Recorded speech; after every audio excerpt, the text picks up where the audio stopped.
worked out how to lock it so that, as you know, if you don't lock your mobile phone and you hit one of the buttons, then it rings. And I must have been the first one in the directory, because I would get the telephone ringing from time to time, and all I could hear was some drunken brawl going on in the background, or some other kind of fracas going on, and I'd think, it's Mike, and I'd be shouting down the phone, Mike, turn your phone off. And of course he would never take any notice because he didn't realise what he'd done. Angela, it's been nice talking with you and sharing some of your memories of Mike as well. And I'm so pleased that so many people want to say such nice things about him. Isn't it a pity that he had to wait until now to hear them? But I think that's what happens to everybody, doesn't it? It is, isn't it? But it's nice to know that everybody really did love him so much. It is, and thank you very much indeed. Bye-bye now. Bye, Angela. Angela Rippon, who adored Mike, as a lot of us do. Now, the interesting thing, Mike went to work in Australia as well in 1977. He moved to Australia. He worked on a very famous Sydney radio station called 2UE. That was after Radio Oxford and before he came back to work at Capital Radio, wasn't it? And you remember at LBC Radio, the guy called Mike Carlton, and he was from 2UE. He was the boss, wasn't he? Or one of them, wasn't he, or not? No, he was the breakfast show. He did the breakfast show, didn't he? Yeah. I'm thinking of Charlie. Yeah. Charlie, whatever his name was. Farnsbarns. Charlie Farnsbarns, yeah. Esmeralda from Zachary. Now, the interesting thing is that some of us older blokes who've been in radio for quite some considerable time are not the only ones who appreciated Mike Dickin. I'm reading through the enormous amount of emails and text messages come in. Lots of people saying, you know, I'm only sort of 18. I love Mike Dickin. I love that sort of radio, etc., etc., etc. And I'm glad to say somebody that used to work with me and somebody that I have a lot of time for, a lot of respect for. One of the new bright young things, one of the most successful radio hosts at the moment, who all but does a talk show, although he plays a little bit of music as well, is Chris Moyles. Love him or hate him, you can't ignore Chris Moyles. And Chris, on his Radio 1 breakfast show this morning, had this to say about Mike Dickin. They had a presenter on talkSPORT called Mike Dickin, who is a phenomenal broadcaster. He died this week. He was involved in a car crash. And he's passed away. And it's really, really sad. I think Mike died on Tuesday, and I never met the man, and he would have probably hated me, and my style. But he was an absolutely amazing broadcaster. He was a really intelligent, grumpy man who used to do a phone-in. And he will be sadly missed. And I used to listen to his show a lot. He used to do the mid-morning show on talkSPORT for a long time. And he was just a brilliant listen. So, condolences to his family, and Mike Dickin be sadly missed. He is, in a world of, in this country where radio broadcasters ten a penny and the good ones are very few and far between, he was brilliant. He used to do this a brilliant thing where he'd go, let's speak to Dave. Hello, Dave. Hello there. And the caller would go, hi, Mike, how are you? Hi, how are you? And he would always say, my health is not in question. What do you want to talk about? And then the next caller would go to Dominic. Hello, Dominic. Hello. How are you? And he'd go, my health is not in question. What would you like to talk about? He would hate. And an hour of this would go by, and then he'd do the news, then come off the bat and go, let's talk to Martin. Hello, Martin. Morning, Mike, how are you? And you just hear him go, what do you want to talk about? He was brilliant. Absolutely brilliant. And will be sadly missed. My health's not in question. The legendary Mike Dickin, we're doing a tribute to him. He died sadly on Monday, and we will all miss him very, very much indeed. That was Chris Moyles, and Chris, I don't know about you, but I'm a fan of Chris Moyles. Chris started in Leeds and used to come into the radio station that I worked there, and he's understood what talk radio is, and he's taken it to the next level. And I have to say, and if Chris is listening tonight, I think he might be, that Dickin would have liked you. You know, rest assured, because... oh, no, he hated Chris Moyles. Oh, he would have liked him in Perth. He might have said he hated him, like we all say things on the air that perhaps we shouldn't. But he would have liked him, and he liked original people, and he liked people who weren't afraid to say exactly what they thought. That's the scarcest commodity when it comes in communication, the ability to be original. Yeah. Doesn't make you a lot of friends as well. Not at the time. No. But 5 years later, everyone is keen to say, used to listen every night, love. Exactly. Love the show. Now, listen, a couple of things you may not have known about Mr. Dickin. The Golden Rose Award I mentioned before for the coverage of the Lockerbie Air disaster. Also, he broke the news of the car crash in Paris which killed Princess Diana, and we'll play a bit of that a little later. Are we going to play a little bit of that now? Would you like to play? This is what I like to call classic Dickens. Diana has been seriously hurt and is in intensive care at the Pt.3 hospital in southeast Paris. And a news flash, and I'm sorry to have to be the one to tell you this, but Diana, the Princess of Wales, has died. According to British sources, the Press Association has just announced that Diana, the Princess of Wales, has died of her injuries, according to British sources. There's very little I can say at that moment. Will you say I'm nuts from the time I planned it? I don't know. Mary in Ipswich really wants to have a go at me. I've upset her badly. Mary, good evening.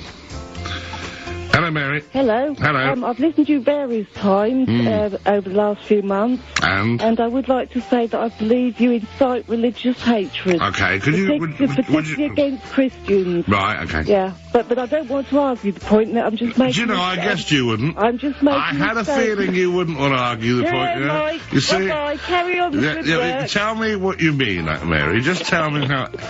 You see, I'm afraid that is the absolute archetypal religious approach to life, isn't it?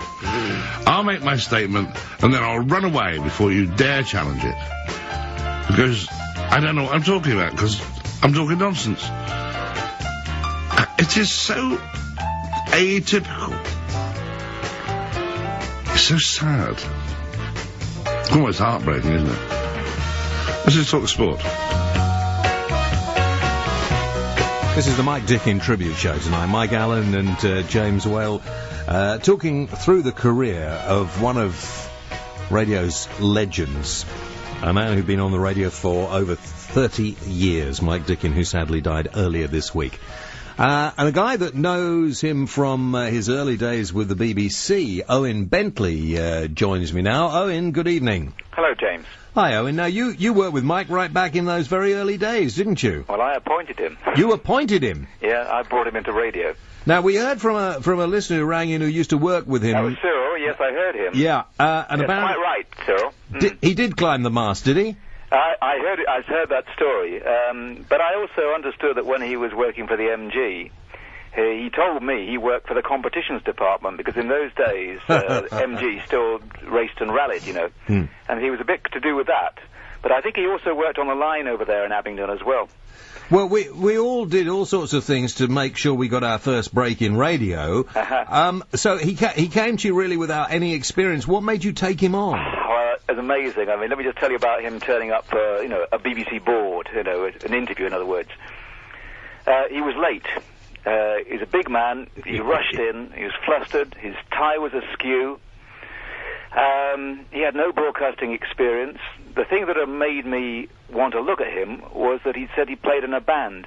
So you're quite right about that, although I never ever heard him play in a band. Anyway, he sat down. And what I was looking for at that point, because I was born in Oxford, it's my hometown, but I'm a Cowley side of Oxford, and I wanted to make sure that Radio Oxford was not going to be a university radio station. And I needed some townies, some people from the county and whatever. And there was Mike in front of me, sweating and... a real person. You could interview it. I thought, no, this is the man. So we took a complete punt on him, to be perfectly honest. And utterly justified within weeks, actually.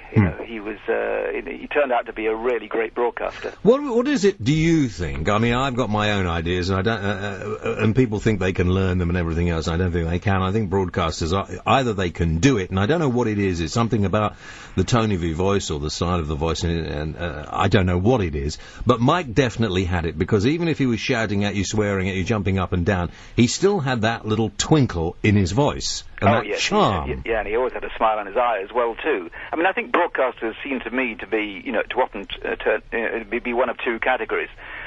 There's the fast worker, seat of the pants, twinkle in the eye guy, which was Mike. And there are those who are unbelievably meticulous, who take 10 times as long and may produce some wonderful crafted radio. And I was lucky enough to be able to team Mike with Andy Wright, who was the crafted radio man, and they made this fabulous pair. And they eventually did this 9 to 11 show in the morning, which Mike largely fronted and Andy sort of produced. And that was where his whole phone-in technique developed, and, he was the star. It's amazing how quickly time goes, isn't it, really, to think that was over 30 years ago. Yeah, you're talking, he joined in 1970. Yes, it's 36 years ago. Yeah. Yeah, the car bit's also true, the way he caused me most trouble at Radio Oxford was, of course, he always had these cars, as Tony Adamson was talking about, and he kept pranging them, he kept damaging the things, and I used to have to field calls from motor garages and agents and saying, this man has done this to this car. But they, as Tony said, they kept giving the cars back to him. And of course, he did a rally for BBC Local Radio, and he also did the Australia rally in a Mini, as far as I remember. Yeah, it was around the time that he was leaving Radio Oxford. He was in 1977. It was London to Sydney. Yeah. And but when he came back, I think he joined Capital for a while. But there was a while when he was out of work. And at that point, I was sort of head of radio in the Midlands and needing an acerbic presenter occasionally. And so we brought him into Leicester and to Stoke, where he was again a huge success. He did about 6 months to a year at each. And at Leicester, I remember he took over from a very famous broadcaster called Morgan Cross. But Morgan had a few, shall we call them regulars on the phone-in, who we could rather do without. And we said to Mike, could you lose them? He lost them very, very quickly. Without being desperately rude, they went away pretty quickly. Let's hope they're not sharp. Let's hope not they're listening not now, Owen, otherwise they're going to be upset about paying their licence fee. Well, I think their loss was an improvement to the programme. He was a one-off, that's for sure. Absolutely, yeah. Owen, thank you so much for sharing some of Mike's early life with us. Did you think he would go on and continue to be in radio for his entire life? At that point, I was most surprised when he went to Australia. I mean, he was either going to go into motoring in a big way as a manager, I think, or into radio. But I was not in the least surprised when he came back and made his life in broadcasting. I mean, he phoned me absolutely regularly, 2 or 3 times a year, tell me what he was actually doing. Usually when things weren't going too brilliantly, always. I mean, there were times, when he, I think, slightly lacked confidence as well too. You would never ever think that, but I can remember a few occasions. He was. But he was a real and an absolutely wonderful talent. And I do hope that if you're going to play some more music, the one record you must play of his, the one he played endlessly at Radio Oxford, was Carly Simon. You're So Vain. You're So Vain, yeah. We're definitely going to play You're going to play that later. Good. Yeah. Owen, thank you very much indeed. Okay. Nice to talk to you. Bye-bye. Owen Bentley, the man responsible for Mike Dickin, the legend. Nice to talk to him as well. This is an appropriate time to play another bit of Dickin music from Carly Simon. And, what's it called? You're So Vain. Listen to Mick Jagger's voice on the chorus.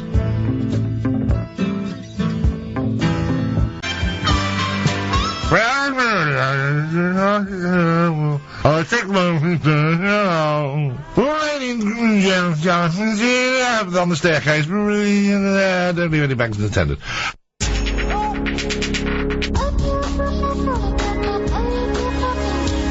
Sad story, you may call it. I call it absolute crap. This is talkSPORT. This is the Mike Dickin tribute show tonight, and Mike Allen, who presented with Dickin, and because we always call each other by our surnames, we never say Mike this or Mike that or it's confusing. It is confusing, isn't it? Or Collins. Andy Jacobs and Paul Hawksby wanted to be remembered to Mike as well. Andy Jacobs said, "It's very sad. Mike was known as one of the angriest men on the radio, but in fact he was one of the loveliest guys I know. He loved his sport, especially the horses, and really was one of the originals." A lot of people didn't know that, but Mike was very very keen and very knowledgeable about horse racing too. And golf and cricket and football and everything. Yeah, Paul Hawksby said, I'm still taking in the news. It's a terrible shock for everybody, and my condolences go out to his family. The angry character you heard on the radio was born from his passion for life, and off-air, he really was a pussycat. No, he wasn't. Mike was a wonderful guy and a legend. He was quite a cuddly bear. A lot of people used to call him that. Yeah. Especially his gay engineer, I remember did. His gay engineer? Big cuddly bear. He had a gay engineer. Don't you remember? Yeah. I do now, you come to mention it. Yeah. And he didn't let him cuddle him, did he? I mean, come on. Only in private. Yeah, and you cuddled him as well, eh? Oh, maybe well, everyone wanted to cuddle maybe there's things about Dickin that I didn't know, you see. I mean, he was, nice and... I always... he was very cuddly. I always sat and we just bitched about everybody the whole time. He loved that, but... Yes. This is turning into a real family Christmas, isn't it? Let's bring Paul Williams on. Now, Paul's got an interesting story to tell. Paul, how did you know Mike? Well, James, I've known Mike since probably, I guess, around the mid-1960s, because he and I were actually in the same rock group for a number of years at that time. But I first met Mike when he was, when actually we were in separate bands. He was in a band called the Scorpions, whereas I think you said earlier, or one of your callers said that he used to play bass, and indeed he did. In fact, he played a bass that he originally bought from me. I don't recall him ever paying for it, actually, but that'd be right. It's a bit late for that now. But he did eventually give up playing bass, because actually he wasn't terribly good at it, and he went on to become the singer in a group called the Scorpions that used to play around the Oxford area. At that particular time, I was playing in a completely separate band called the Zodiacs, but I think it was in 1966 when the two bands actually broke up, primarily because members were heading off to university, and so the remnants of the two bands came together, with Mike as the singer, me as a bass player, and a number of others, in a band that was then called The Sequel. And we worked together in the band probably for 2 to 3 years. We evolved into a slightly larger band called the Plimsoll Line.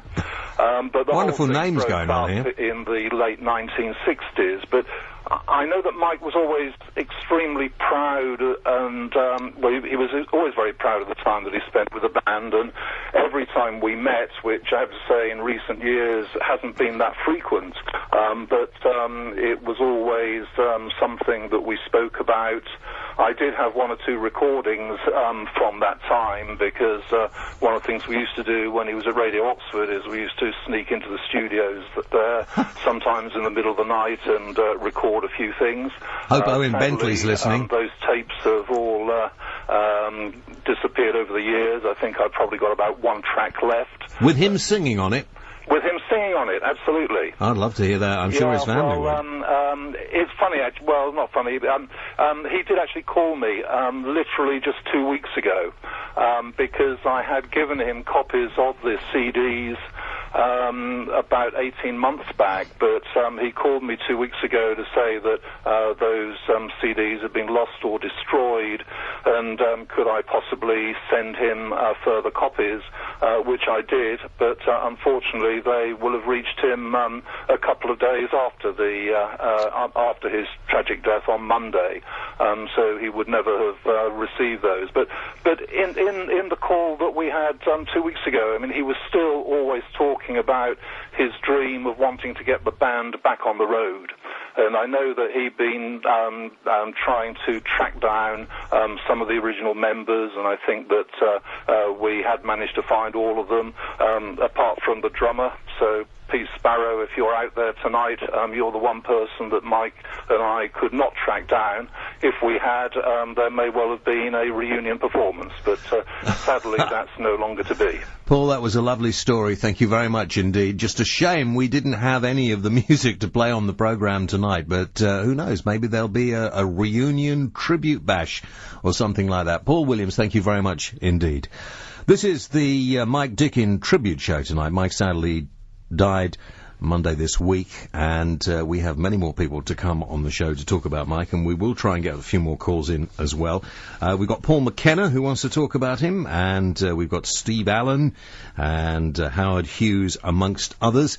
There's a nice little email here. Let me just read this to you. It says, James, if there is a positive side to our recent events, it comes in the knowledge of not having to worry about Mike jumping out of my truck radio and grabbing me round the neck if I ever dared upset him.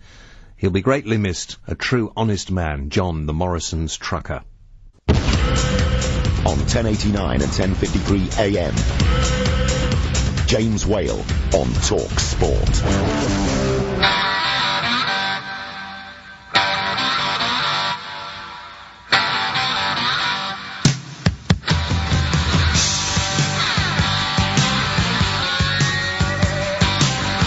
Very good evening, welcome to our tribute show, final hour to Mike Dickin, the legendary talk radio broadcaster that, we're on the air, guys, please, a little decorum if you don't mind. We've been reading some of the tributes that have been in the press to Mike, and our colleague, Mr. Collins, who, of course, shared a lot of his time over the last 10, 11 years with Mike. Yeah. You rather like that. some great... that was in the Telegraph. But the photograph in the Telegraph, in the obituary in the Telegraph, is just... it's from the studio that he broadcast from at Mount Folly in Bodmin, and it kind of, you look at that picture, that sort of sums up everything about Mike, doesn't it? Yeah. There is the angry man, and there's the do you know who he reminds the secret smile behind the anger? Yeah, he reminds me of Burl Ives. Do you remember Burl Ives? The ugly bug ball. The ugly bug ball. He reminds me of Burl Ives in that picture. Can I just say two things? Yeah. Great to see Mr. Mike Allen here, and Chris Miles finally made it onto talkSPORT. Yeah. Brilliant. Yeah, I think it's been a great day, and it's all been caused, sadly, by the death of a legend. But looking back at his life, what a life it has been. Do you know what? I was saying this earlier on in the week, and I think there's obviously lots of people like yourself, Mike, and yourself, James, who knew Mike longer than I did. But over the sort of last 10 or 11 years that I knew him, what was always interesting is that I don't think he was so much an angry man. More, he was incredulous as to red tape and bureaucracy. He just couldn't work out how our sort of political masters down there in Westminster could make the kind of decisions they did. It was incredulity that drove him. And I remember in the days when I was a smoker, I remember going outside for a cigarette. Sorry, one thing that Mike liked to do was tell it as it is. Yeah. All right? Yeah. Tell the truth, man. In the days when I was a smoker. And Mike said to me, he said, "Want to come down for a cigarette?" And we went outside. I think I can get away with telling this story. We went outside and had a cigarette. And we were standing there leaning against the railings outside Talk Towers here. And it was kind of like some sort of bizarre Two Ronnies sketch, because we were just standing there leaning against it and not saying very much. And he just looked at me and went, "It's all shit, isn't it, really?" But he didn't say what he was referring to. And it was exactly things like that, wasn't it? Mike used to say that a lot. Yeah, yeah. And that's kind of... I can remember something similar really. At LBC, and we were standing outside, and we were just... There was a little place in Hammersmith across the road, a little wine bar across the road. Do you remember? What was it called? The training ground, I think it was called. Was it really? I think so. I can't remember what it was called. And... the ITM building, that bar? No. Oh, the original LBC? No, the second one in Hammersmith. Oh, right, gotcha, yeah. They've had so many name checks. I was going to say. Their audience has gone up tonight. The pub on the corner. Yeah, but they're not going. They're still going. Not really. They're not, are they? No. Well, they've got two or three. I think Ferrari finished it off. Anyway, the whole point of the story was we were standing out waiting for a guy called Bavin Cook, who used to be I remember. Yeah. Do you remember? Bavin walked like the Pink Panther. It was brilliant. Well, you've never seen them together, have you? And he was nearly I did once. and it's exactly the same as you said. We're standing there. Mike was having a cigarette. It was a dull day, and I don't know. We were a bit fed up about one thing or another. And he said, "It's all shit." It's like a mantra. He loved that. Oh dear, oh dear, oh dear. But do you know what? I went to a little Christmas party earlier on. And there was a lot of sort of comedians and some radio people who do sort of work on, comedians who do work on radio as well.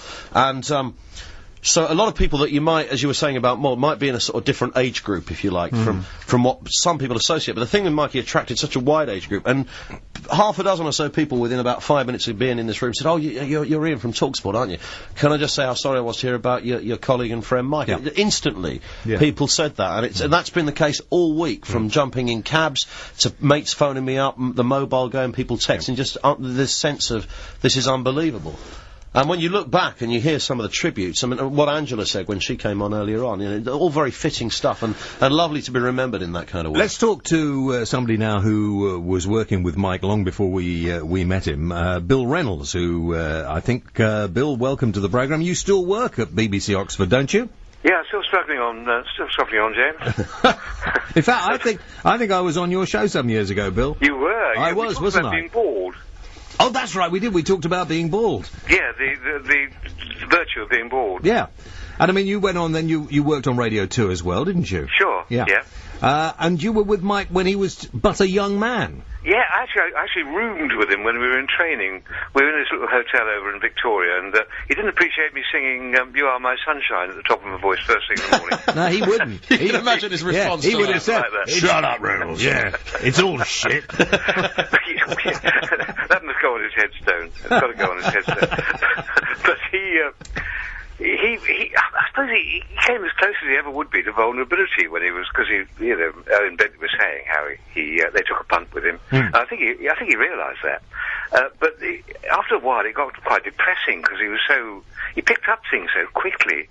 I can remember, I'm a big tape editing thing, he said, because he'd learnt tape editing, and I hadn't really. I didn't realise there were 2 exercises on this bit of tape, and I found a bit got back in again that I thought I'd taken out. It was very upsetting. Mike, the other thing about Mike was a lot of talk about his drinking, but I can't remember him being much of a drinker at Radio Oxford. Maybe he had a bit of a lull. Maybe he was sort of concentrating on starting his career and all the best of it. But we had a football team which played Sunday mornings. We played an architects team once, and he kicked somebody, and this bloke kicked me.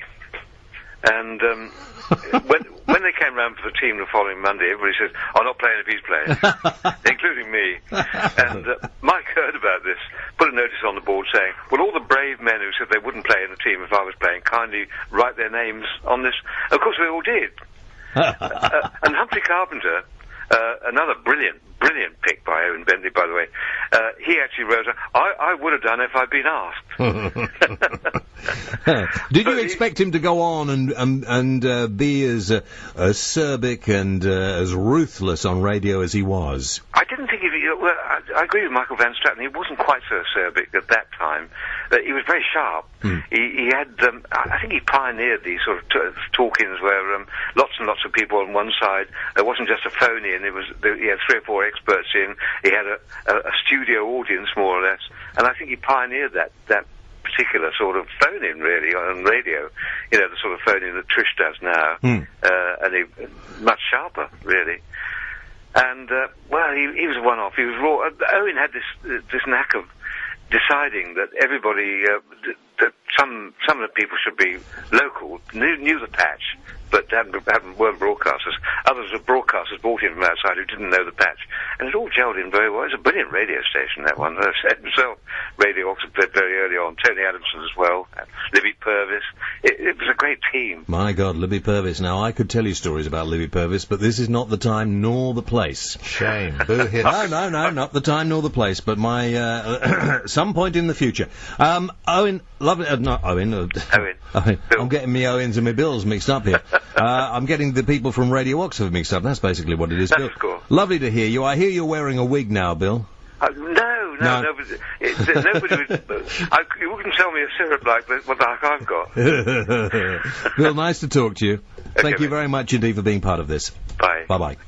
So a little more, actually, I'm going to tell you 2 stories about Mike that will always stick in my mind. 2 things that because, when we're on, I mean, we would consider we were pals. We don't go out and we don't mix and we don't do much, but we would consider we were pals. And if one of us wasn't here, we'd talk fondly of the other. Or you buy me the odd lunch once in a while. He was a bastard or something like that. Yes, absolutely. And 2 times that Mike ran, other times we spoke, but 2 times that will remain fondly in my mind. First one, because when you show to one or other of us your vulnerable side, not many people will do this, so that if I would, I was out of work and I might ring Mr. Allen or Mr. Collins here and say, look, guys, anything going on?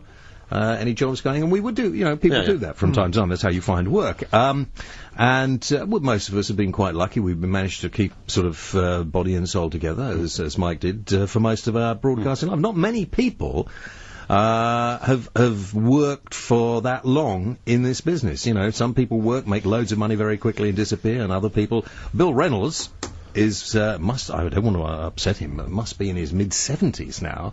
He's working back at Radio Oxford. Did you know that? Yeah. He did mention that, yeah. And was on Radio 2 late at night for a long, long time. But two things always stick in my mind. At one point, I think back it must have been in the late 80s, early 90s, got a phone call from Dickin. I hadn't spoken to him for a while, and hadn't seen him for a while, and got this phone call. And he said, darling, I can't get arrested, darling. Is anything going? Can't get arrested, can't get a bloody job, can't get a gig. And I was doing this silly programme for the BBC on... was that daytime show, wasn't it, after Anne and Nick? That's right. Yeah. Well, when they were off, I was doing it. Right. It was kind of a phone-in show. And I said, well, I'm doing that. Why don't I'll have a chat and see if we can get it? And he went on. He did this on TV. Yeah. And he came on sort of BBC One lunchtime, and he came on, and he was excellent on that. And I always thought he should have done a little more on television. You know, the way we occasionally do bits on Sky News or something like that. He would have been excellent doing things like that. Yeah, he'd have been brilliant at doing stuff like that. And then the other time that always gave me a smile was I'd just come out of hospital. I'd had cancer. Everybody sort of sent cards and stuff like that. And Dickin was never one to be too flowery about it. And I was driving. I think Mrs. Well was probably driving me along. Got a phone call. Dickin here. How are you? I said, I'm okay. No, you're not. You've had cancer. I said, all right. Well, I'm not all right. I said, okay. Keep it short. Know you're busy. You all right for money? I said, yeah, I'm all right for money. Thank you. Good. Just wanted to check. Put the phone down, off he was. Yeah. Because, in this business... That's not the only example I've heard of that. There's been other people. Unfortunately, it didn't get round to me. No. Well, he knows that you're the wealthiest person we know, so that's okay. We'd like to send our best wishes to Karen and his family, and we know it must be very, very difficult at this time for them. Probably the worst week you could choose to lose someone. There's nothing we can say, Karen. There is nothing that we can say that's going to make you feel any better, except that we would like you to know that we all appreciated knowing him. And the other thing, just to reiterate what I said, James, is that, and I think this goes for everybody here at talkSPORT and everybody like yourself, Mike, who knew Mike, we've all, over the course of the last few days, we've all bumped into, not just a few, dozens of people who've all said the same things. And I always think, you end up thinking to yourself, if I leave this world with as many people saying as many genuinely lovely things, even if people were not necessarily a fan of Mike's kind of radio, and clearly, he had that divide in his audience. As I said the other day, nobody ever switched him off. You still carried on listening. Yeah. But people still appreciated what he did. And I can't think of the last time when I heard so many people consistently say so many lovely things from people who were perhaps just part of the listener base, or people who work with him, or people that did all sorts of things in different ways. The response to that has been magnificent, and I think Karen and family should be really, really proud that has been absolutely consistent and genuinely heartfelt from the people who said it. Okay. Mike's family has requested that any donations in his memory be made to the Royal National Lifeboat Institution. So people have been asking whether they could send